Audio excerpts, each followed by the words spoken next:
नमस्कार फ्रेंड्स, आपण मानकु आम चैनल टुनिलिपिर टुओ को स्वागत। आज मु कम समय मध्य एवं कम खर्च रे सुजीर एक सुस्वादु मिठा प्रस्तुत करिछि, जहाको आमे गोलाप जामुन बोली कहू।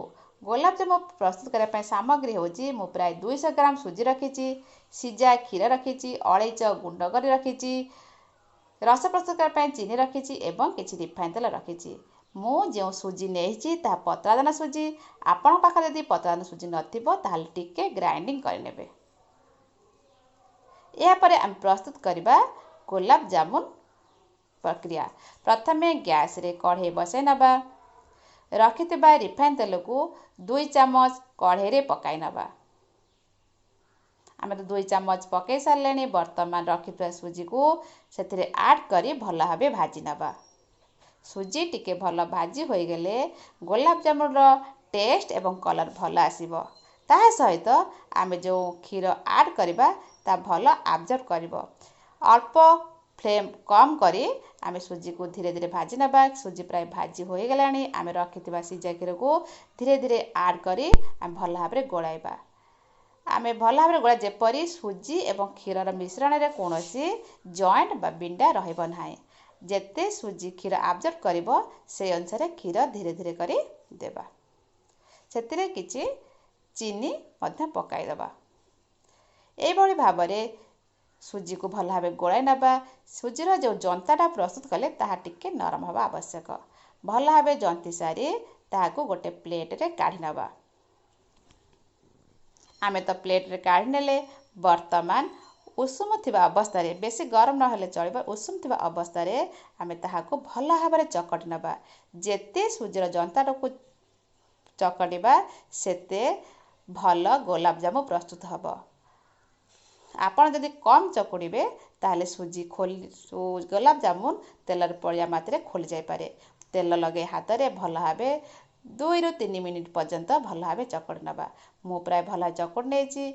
एबे हाथ रे तेल लगाई सुजीर जंता गुडी को गोल गोल आकार रे गढ़ी नबा। आपण चाहिले गोल करि परिबे किंबा रुचि मुताबिक सिलिंडर आकृतिर मध्य करि परिबे। मु प्राय किछि गोल करूछि एवं किछि सिलिंडर आकृतिर मध्य करूछि। आपण मानकु जदि आमर एही भिडियोटी पसंद होछि ताहले आम चैनल को लाइक करंतु एवं सब्सक्राइब करि नथिले सब्सक्राइब करि नियतु। मु प्राय गोलाप जामुन प्रस्तुत करने ପାଇଁ गोल गोल गुळा मान प्रस्तुत करछि एवं किछि सिलिंडर मध्य प्रस्तुत करिनेले। आमर समस्त गुळा प्रस्तुत हो गला। एब आरंभ करबा ताहाको छाणीबा प्रस्तुति। प्रथमे गैस रे कढ़ाई बसाई सेथिरे तेल पकाइबा। तेल उषुम हेउथवा पूर्व भितरे आमे अन्य पटरे चीनीर सीरा बा रस प्रस्तुत करे। कारण आमको कम समय मध्य गोलाप जामुन प्रस्तुत करार अछि। आमे जेतिकी चीनी दबा से अनुसार डबल बा से पात्र रे डबल पानी दबा। एपटर आमर तेल गरम हो सारानी। आमे रखिथिबा सुजीर गोल गोल को सेथे धीरे धीरे पकाई नबा। जदि तेल अधिक ताती जाइछि ताहले गैस र फ्लेम को टिके कमाई नबा। आमर चीनी सीरा प्रस्तुत होउछि। सेथिरे आमे रखिथिबा अलैच गुंड को पकाई भल भाबे गोळाई नबा। एपटे आमे सुजीर गोल गुडी को धीरे धीरे एपट करी सेपट करी भाजी नबा। गोल गुडी का गोल्डन कलर आसला पर्यंत आमे धीरे धीरे करी भाजुथुबा। एही भली भाबरे धीरे धीरे आमे ताहाको भाजिबा।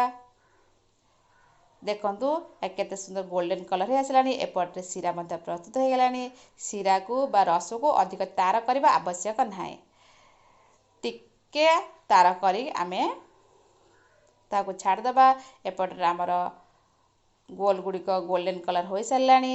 आमे गोटे प्लेट को धीरे धीरे बाहर कर नबा एवं संगे संगे आमे प्रस्तुत करिथिबा चीनी रस रे पकाई 2 मिनिट पर्यंत फुटिया को छाड़ देबा एवं गैस रा फ्लेम कम करी आमे प्राय 5 मिनिट पर्यंत चीनी रस रे गोलाप जामुन गोल गुडी को छाड़ी देबा।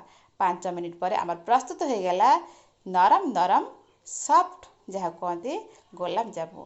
ଆପଣମାନେ ଘରେ ଏହାକୁ ପ୍ରସ୍ତୁତ କରନ୍ତୁ, ଖାଆନ୍ତୁ, ଅନ୍ୟମାନଙ୍କୁ ଖୁଆନ୍ତୁ ଏବଂ କେମିତି ହୋଇଛି ମତାମତ ଦିଅନ୍ତୁ। ବନ୍ଦେ ଉତ୍କଳ ଜନନୀ।